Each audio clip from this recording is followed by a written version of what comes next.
Kanda in Accra, and the numerous affiliates across the country. In Tamale, we are live on Kesme 107.1 FM. Around the world, we're streaming live on 3news.com. My name is Josh Kwaning. Top of the stories this very hour. Constitutional and Legal Affairs Committee is expected to begin consideration of the Human Sexual Rights and Family Values Bill, also known as the Anti-LGBT Bill, today. Also this morning, international relations experts charged Ghana's Foreign Affairs Ministry to escalate the renewed xenophobic attacks on some foreign nationals, including Ghanaians, to the AU level. I should expect that our foreign minister should escalate this to the African Union, very much so, and where even the presidents would have to come in. Plus, civil society organizations against Galamsey demand water turbidity report from government as some churches abandon traditional water baptism because of Galamsey. Thankfully, at the last time His Excellency met the CSOs, he promised that they were going to regularly publish, the water quality. We should be expecting that, by this time, that report should be coming. So 3FM will have that, published, and so we can track and see where the progress is. Well, we have details of these and more coming up shortly. Stay with us.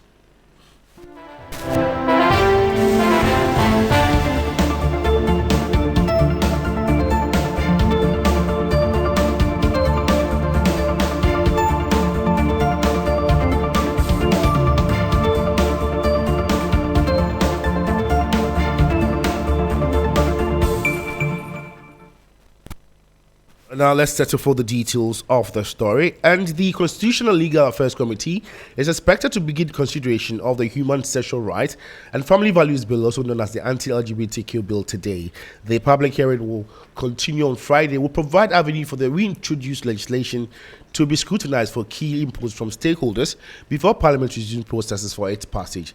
It comes few weeks after the minority accused government of buying to donor international pressure to frustrate the bill's passage, arguing that the strong campaign made by NDC in composition has silently evaporated. This caused the Speaker, Alban Bagman, to make a fresh public declaration that the controversial bill will be passed once the House resumes sitting in May.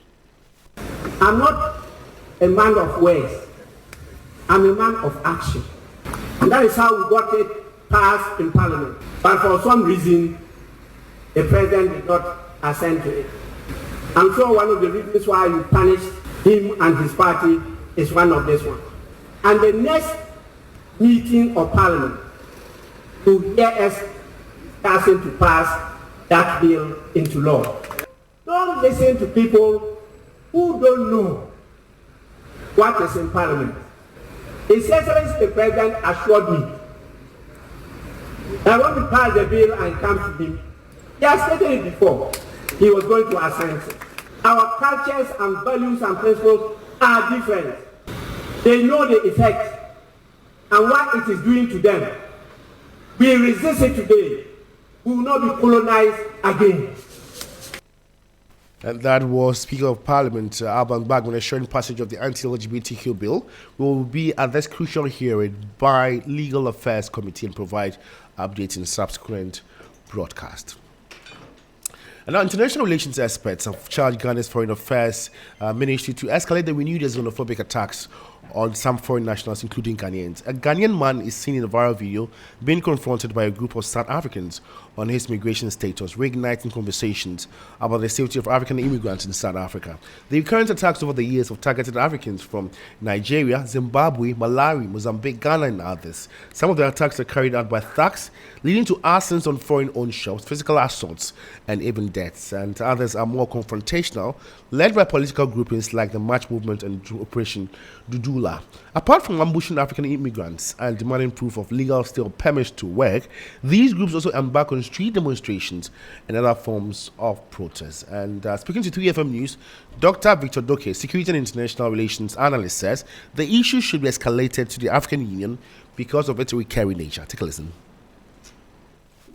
I think the first stage is where we have our foreign minister engaging with BS and then going overboard with other foreign ministers in them. Now, I should expect that our foreign minister should escalate this to the African Union, very much so, and where even the presidents would have to come in, because I don't see this, ending soon. We've talked about it happening before, prior to this very incident. It has happened before, and we don't know if it's going to happen next year. We all were engaged, the other African leaders who are no more were engaged with the Gulf Syria fight when it came to apartheid. I think collectively we need to also drum home the fact that we are one. You had international relations expert Dr. That was Dr. Victor Doke, Security and International Relations Analyst. And our international relations expert, Dr. Doma Kipo Sunyinzi, has challenged the South African government to find a solution to the attacks. Nationality. But the problem is that the country itself needs to put itself, the South Africa needs to put itself in the right order. So South African authorities actually need to put their house in order, because the citizens are thinking that all the hardships that they are having, the crimes, the economic hardships, the unemployment, it is other Africans that are creating the problem. And that certainly should not be the case. So every time they attack Africans and think that you are taking our jobs, you are taking our university, you are taking our wives, you are taking our... So that is something that I think that the country needs to set up. And away from that, revoke, ban and prosecute OMCs who are selling fuel to support Galamsey. That is a call from a coalition of civil society organizations that has petitioned the National Petroleum Authority, NPA, over illegal mining. In a formal petition dated April 18, 2026, the coalition against Galamsey in Ghana called on the authority to take immediate and decisive regulatory action to support the government in its fight against illegal mining, known as Galamsey. The group argued that while efforts to restrict the importation of excavators are commendable, illegal mining activities continue largely because of operators who still have access to fuel. Engineer Dr. Kenneth Asigbe is the convener for the Media Coalition against Galamsey. The NPA has data on every OMC, every fuel station, how much fuel is going in there, what diesel they are selling, what gasoline they are selling, what gas they are selling. So it starts from that. So they need to conduct a data-driven audit to identify what anomalies are there. Why is it that a particular fuel station hiding in a little corner where the GDP of that corner is so small, the vehicular traffic in those areas are so small, but they are consuming so much diesel, So that's where it starts. Then once they do that, then they are able to zone in on this anomalously high volumes relative to registered vehicles in those areas. And that report should even be published. Then those people, legal miners who have their permits, they can be permitted to buy fuel in large volumes when they have shown their permits. And it should even be commensurate with the size, because a legal small-scale miner has only 25 acres that they are supposed to be mining. And then once they do that, these OMCs that will be found culpable, we revoke their licenses, we ban and prosecute their directors. And then the other thing is that these OMCs also should be work together with the NPA, and they should know they should apply some KYCs to who is buying fuel, especially when the person comes to buy many liters not in a vehicle but into some gallons. And then another thing that can happen is a collaboration with the security officials.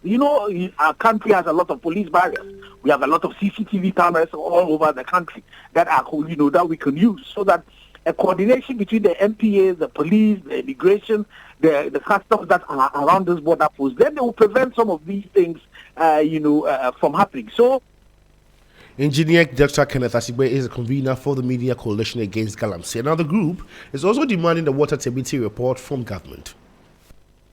His Excellency had talked about some tribunals that we are going to set up to focus on that, but we are not seeing much activity happening in that. So, if you take the issues around the stability of the water, thankfully, the last time His Excellency met the CSOs, he promised that they were going to regularly publish, the water quality. We should be expecting that, by this time, that report should be coming. So 3FM will have that, published, and so we can track and see where the progress is, what damage is being done to us, Unfortunately, the situation so far as illegal mining is concerned has not been successful, and that's why this is a novel, way of doing it. Right. We keep on doing other ones, but now we've gone to the NPA, so we are hoping that the NPA will look at the fact that they have the mandate to be able to do that, and look at the fact that there are various offenses that are being committed, and the OMCs need to realize the fact that they cannot be said that they are bystanders. If you look into some of the laws that we have, they can be charged.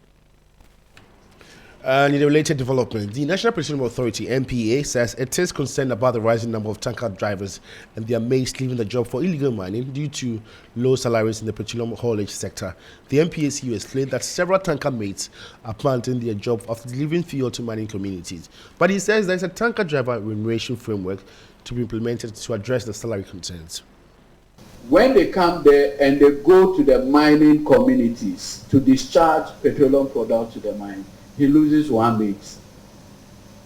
Because according to the mates, Oyam and Yana is more profitable than being a driver's mate. We are coming out with tanker drivers remuneration framework, whereupon we would ensure standardized payment by way of salary.